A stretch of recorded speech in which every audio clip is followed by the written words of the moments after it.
We have been discussing about anatomy of respiratory system. In this video, we will see about paranasal sinuses.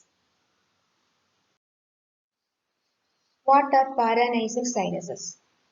They are air-filled extensions of nasal cavity. They are extensions of nasal cavity filled with air.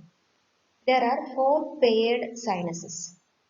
There are four paired paranasal sinuses. They are named according to the bone in which they are located. The four sinuses are maxillary, frontal, sphenoid and ethmoid sinuses. In this diagram, you can see the location of paranasal sinuses. Green colored sinuses are paired frontal sinus. Blue colored ones are paired maxillary sinus.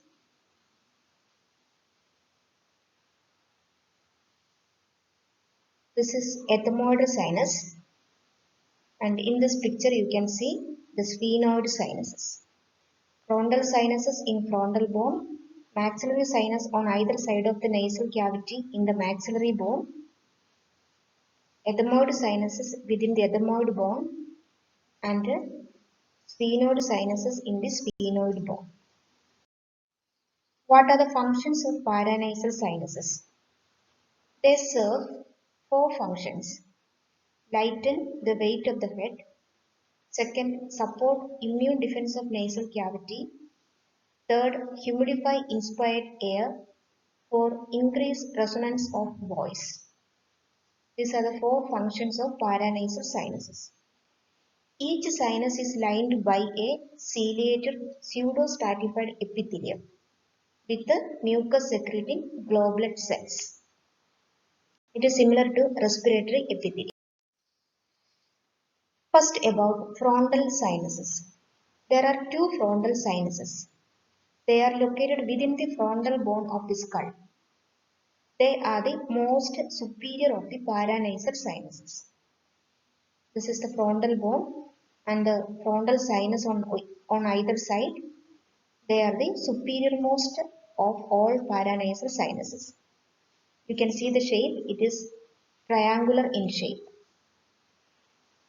We told already they are lined with the pseudostratified epithelium with the globular cells. So they secrete mucus and the mucus is drained into the nasal cavity through frontonasal duct. The mucus or the secretion of the frontal sinus is drained into nasal cavity through frontonasal duct. It opens at a structure called semilunar hiatus. This is the semilunar hiatus. It is otherwise called hiatus semilunaris. It is in the middle meatus of nasal cavity.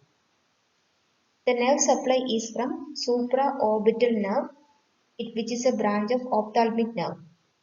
The arterial supply is from anterior ethmoidal artery, a branch of internal carotid. The frontal sinuses are paired sinuses located within the frontal bone. They are triangular in shape. They are the superiormost one. The secretion of the sinus is via frontonasal duct, which opens in semilunar hiatus within the nasal cavity. They are supplied by supraorbital nerve and ethmoid artery of the internal carotid.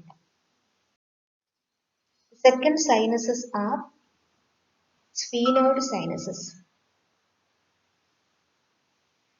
They are situated within the body of sphenoid bone on either side. They open into nasal cavity in an area called the sphenoethmoidal recess. This is the sphenoid sinus. And here you can see the opening of the sphenoid sinus, and this area is called a sphenoethmoidal recess. The nerve supply is from posterior ethmoidal nerve and branches of maxillary nerve. They receive blood from pharyngeal branches of maxillary artery.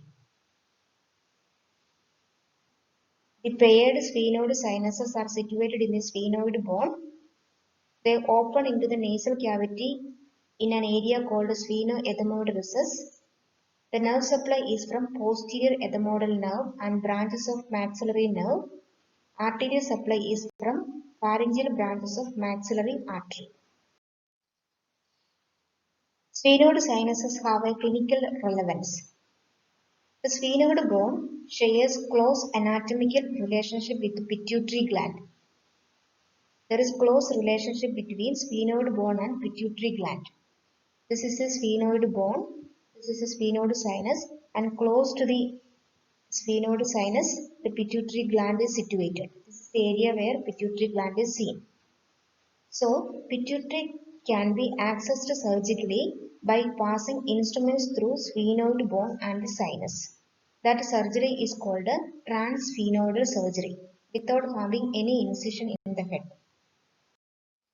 The third set of sinuses are called the ethmoidal sinuses. There are three ethmoidal sinuses within the ethmoid bone: anterior, middle, and posterior.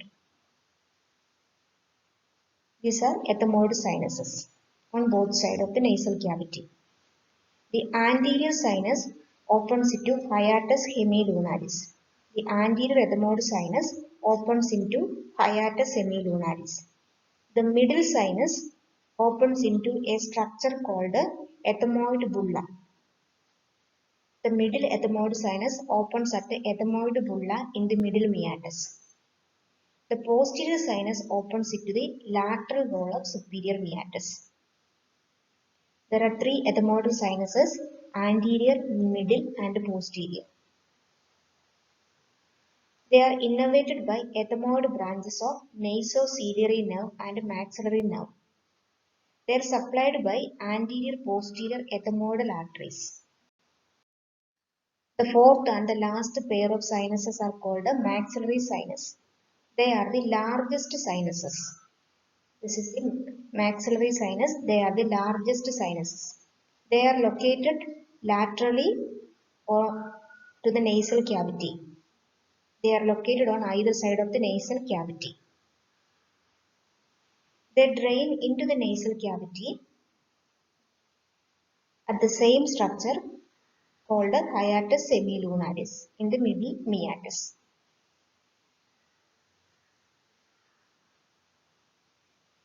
The maxillary sinuses are the largest sinuses. They are located laterally to the nasal cavity. They drain into nasal cavity at the area called a hiatus semilunaris under the frontal sinus opening. Coming to the clinical relevance of paranasal sinuses.